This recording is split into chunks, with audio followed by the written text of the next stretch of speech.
जमाने में आए हो तो जीने का हुनर भी रखना। जमाने में आए हो तो जीने का हुनर भी रखना। दुश्मनों का कोई खतरा नहीं, दुश्मनों का कोई खतरा नहीं, बस अपनों पर नजर रखना। और एक बड़ी हलचल है। बड़ी हलचल कहाँ है? तो जदयू में है। और जदयू में हलचल ये है कि कहा जा रहा है केसी त्यागी पर बड़ी कार्रवाई हो सकती है, आला कमान। तो जदयू में आला कमान कौन है, क्यों कार्रवाई होगी? और एक खबर और है इसमें जुड़ी हुई, और वो ये है कि जदयू में ही मार्च में बहुत बड़ा होगा। तो आज ये दोनों फैक्ट को समझिए। प्रणाम, मैं हूं चंदन झा और आप देख रहे हैं प्रत्यंचा। चलिए तो खबर को विस्तार से समझ लीजिए। और खबर ये है कि केसी त्यागी को लेकर बहुत बड़ी हलचल है। और अंदर खाने से जो खबर निकल कर आ रही है वो कहीं ना कहीं केसी त्यागी के खिलाफ है। और आप सभी जानते ही हैं कि केसी त्यागी जदयू के सीनियर लीडर हैं। और एक उनकी अलग तरह की छवि है, मजबूत छवि है। लेकिन पिछले कुछ वर्षों में कह सकते हैं कि वो कहीं ना कहीं जदयू की जो मुख्यधारा की राजनीति है उससे वह किनारे होते जा रहे हैं। अब जो खबर है उस खबर के मुताबिक अगर सब कुछ पैचअप नहीं हुआ तो उन पर बड़ी कार्रवाई की तैयारी हो रही है। अब सवाल ये उठता है कि ये आखिर कार्रवाई जो है क्यों होगी और कौन करेगा? तो जदयू का आला कमान। और जदयू का आला कमान कौन है? आप सभी जानते ही हैं कि जदयू में एक ही आला कमान है, एक ही सर्वे सर्वा है, वो है सिर्फ और सिर्फ बिहार के मुख्यमंत्री नीतीश कुमार।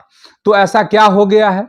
केसी त्यागी ने ऐसा क्या कर दिया है? तो कहा जा रहा है कि केसी त्यागी ने बड़ी गलती कर दी है और जिस वजह से उनके प्रति नाराजगी है। आला कमान जो है उनसे नाराज हैं, नीतीश कुमार नाराज हैं। अब वजह समझिए।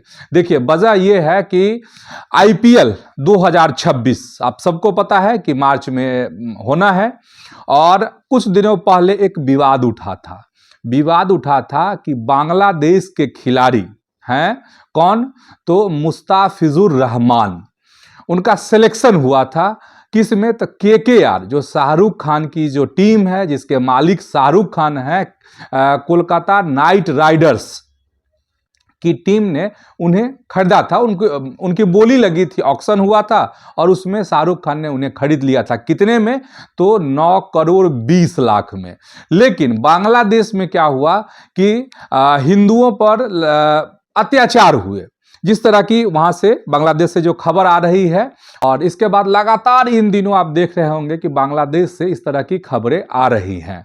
इसके बाद जो कई लोगों ने, कई संगठनों ने और साथ ही जो धर्म गुरुओं हैं उन्होंने मांग की, सरकार से मांग की, शाहरुख खान पे सवाल उठाए, जिसमें धर्म गुरुओं ने शाहरुख खान को गद्दार भी कहा था। और इसके बाद बीसीसीआई पर सबकी नज़र थी और शाहरुख खान की तरफ से इस पर कोई प्रतिक्रिया नहीं आ रही थी। बाद में शाहरुख खान ने एक्शन लिया, और एक्शन तब लिया जब बीसीसीआई ने निर्देश दिया। क्या निर्देश दिया? कि जो मुस्ताफिजुर रहमान हैं उनको टीम से हटा दिया जाए। तो केकेआर जो ये टीम है उसने साइड कर दिया, हटा दिया, रिमूव कर दिया। और तो ये सब जद्दोजहद चल रहा था, इस पर बयानबाजी, तरह तरह की बातें हो रही थी। इसी बीच में जदयू के सीनियर लीडर जो है केसी त्यागी, उन्होंने मुस्ताफिजुर रहमान के पक्ष में बयान दिया। बांग्लादेश पर उनकी एक बड़ी टिप्पणी आई और ये टिप्पणी कही जा रही है कि उनको महंगी पड़ने जा रही है। किसको? तो केसी त्यागी को। अब सवाल यह है कि आखिर क्या टिप्पणी कर दी केसी त्यागी ने? तो केसी त्यागी ने जो टिप्पणी की है वो है उनका एक ये था, तर्क उन्होंने दिया कि देखिए, एक हिंदू क्रिकेटर हैं बांग्लादेश में, लिट्टन दास, उनको जब बांग्लादेश की जो क्रिकेट टीम है उसका कप्तान बनाया जा सकता है, तो फिर भारत जो है या बीसीसीआई कह लीजिए, भारत कह लीजिए, वो क्यों नहीं खेलने दे सकती है किसको, तो मुस्ताफिजुर रहमान को। तो एक सवाल है, और इससे कहीं ना कहीं जदयू का जो शीर्ष नेतृत्व है, टॉप लीडरशिप, कहा जा रहा है कि असहज हो गया। और इसलिए असहज हो गया क्योंकि इस मसले पर बीसीसीआई और सरकार का रुख जो है बांग्लादेश को लेकर, वो इन दिनों कड़ा है। और तो इसमें कहीं ना कहीं चूंकि ये इंटरनेशनल मसला है, तो जदयू इससे असहज हो गया कि और जदयू सरकार में है, एनडीए का एक बड़ा हिस्सा है, अहम हिस्सा है, तो कहीं ना कहीं ऐसा दिख रहा था कि एनडीए में बिखराव है। केसी त्यागी के बयान से सरकार कहीं ना कहीं असहज हुई, और इस वजह से कहा जा रहा है कि नीतीश कुमार जो है केसी त्यागी से इस बात से, इस बयान से काफी नाराज हैं, और इसका खामियाजा जो है केसी त्यागी को भुगतना पड़ सकता है। आप सबको एक याद दिलाते हैं, पुराना बयान है केसी त्यागी का, जिस वजह से आपको केसी त्यागी को जो है खामियाजा भुगतना भी पड़ा था। वो कब था, जैसे कि नौकरियों में लैटरल एंट्री की जो बात थी, जो मुद्दा आया था, तो जो एनडीए का पक्ष है उससे कहीं ना कहीं इतर उस समय में केसी त्यागी ने बयान दिया था। इसके बाद समान नागरिक संहिता भी एक बड़ा मुद्दा था पिछली सरकार में, और उस समय भी जो जदयू का स्टैंड है या एनडीए का जो स्टैंड है उससे अलग दिखा था केसी त्यागी का रुख, और उनके बयान दिखे थे वहां भी। इसके बाद इजराइल और जो फिलिस्तीन का जो संघर्ष है, इस मसले पर भी जदयू जो पार्टी का स्टैंड है उससे अलग दिख रहे थे। कहां पे, तो अपने बयानों के माध्यम से केसी त्यागी दिख रहे थे, एनडीए के जो स्टैंड है उससे अलग दिख रहे थे। तो उस समय में जदयू पार्टी की तरफ से कार्रवाई हुई, और क्या हुआ कि जदयू की बहुत किरकिरी उस समय में हुई थी, तो नीतीश कुमार ने कार्रवाई की और राजीव रंजन प्रसाद को पार्टी का जो है प्रवक्ता बना दिया गया, नेशनल स्पोक्स पर्सन, आप सबको याद होगा, और किनारे कर दिए गए कौन, तो केसी त्यागी। लेकिन केसी त्यागी को एक जिम्मेदारी मिली, और वो जिम्मेदारी मिली कि नीतीश कुमार चूंकि जदयू के राष्ट्रीय अध्यक्ष भी हैं, तो एक सलाहकार के तौर पर उनकी नियुक्ति हुई थी। तो अभी फिलहाल केसी त्यागी जो है सलाहकार पद पर हैं, नीतीश कुमार के सलाहकार हैं वो। तो कहा जा रहा है कि अब जो कार्रवाई होगी, जो नीतीश कुमार नाराज हैं, इसका खामियाजा केसी त्यागी को भुगतना पड़ेगा, और उसमें यही है कि जो सलाहकार पद पर हैं उससे उनकी छुट्टी हो सकती है केसी त्यागी की।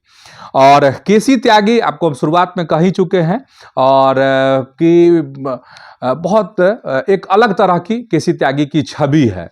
और जब केसी त्यागी किसी भी पक्ष में या मान लीजिए विरोध में उतरते हैं, और जब सरकार या जदयू जब कहीं ना कहीं दिक्कतों में, परेशानियों में जब घिरती है, तो केसी त्यागी जो है आप समझिए कि एक हनुमान के रूप में वो आते हैं नीतीश कुमार के लिए, और उनके बयान जब आते हैं तो अकाट्य बयान माने जाते हैं, तर्कपूर्ण बयान माने जाते हैं।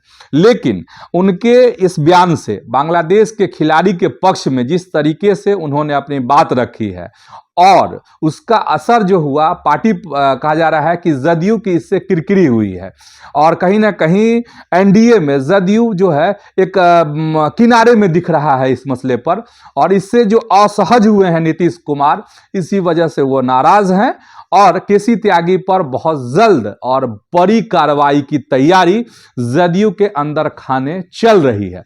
हालांकि इस बात की पुष्टि आधिकारिक तौर पर अभी कहीं से ना पार्टी की तरफ से हुई है, ना कि पार्टी के किसी प्रवक्ता ने कही है, ना नीतीश कुमार के तरफ से अभी कोई इशारा है। लेकिन अंदर खाने की यह खबर है, और जो सूत्रों के हवाले से जो खबर मिल रही थी वो हम आपको पहुंचा रहे थे।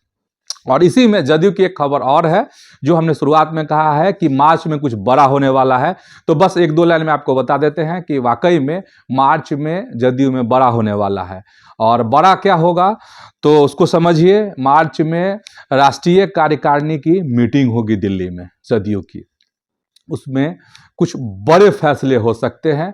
उन बड़े फैसलों में से सबसे बड़ी खबर यह है कि नीतीश के बेटे निशांत की राजनीति में एंट्री हो सकती है। उन्हें मार्च में इसी मीटिंग में पार्टी में कोई बड़ी जिम्मेदारी मिल सकती है। और साथ ही एक और बड़ी योजना की तैयारी अंदर खाने जदयू में चल रही है कि निशांत को पूरे बिहार घुमाने की भी योजना बन रही है। तो ये दो खबरें जदयू से आ रही थी। एक कार्रवाई वाली खबरें है, तो एक आगे की योजना वाली का कह सकते हैं कि खबर है। तो फिलहाल इस वीडियो में इतना ही। और आप सबसे अपील है कि आपकी अपनी प्रत्यंचा है, इसको आप YouTube पर सब्सक्राइब कीजिए, फेसबुक पर पेज को आप सबसे पहले फॉलो कर लीजिए। खबर अच्छी लगी है तो लाइक कीजिए और शेयर भी कीजिए। तो आज इतना ही, धन्यवाद, प्रणाम।